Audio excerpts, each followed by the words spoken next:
পূর্ববর্তী বক্তা এরা সব কিছু বলে দিয়েছে। তা আমি দু চারটে কথা বলতে চাই। এই সৃষ্টি সংস্থা কে সবাই এগিয়ে আসা উচিত। সৃষ্টি সংস্থা যেটা করছে তার কোনো তুলনা নেই।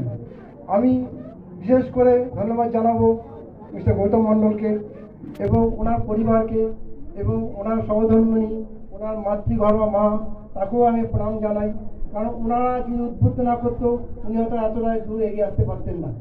উনি এগিয়ে আসছেন নিঃস্বার্থভাবে কর্মকাণ্ড, এত একটা কর্মকাণ্ড চালিয়ে যাচ্ছে। এটা আমাদের একটা প্রেরণা। এই প্রেরণার জন্য আমরা এত দূর থেকেও আমরা আসছি এবং আমরা চাই যে সবাই এগিয়ে আসুক, ওনার এই কর্মকাণ্ডে সবাই যুক্ত হোক। এখানে উনি নিঃস্বার্থভাবে ওনারা যে কর্মকাণ্ড করছে তা তুলনাহীন। এখানে কোনো পয়সার ব্যাপার নেই, কিন্তু ওনারা নিঃস্বার্থভাবে করে যাচ্ছে। আমি চাইবো যে সবাই যে আর যেরকম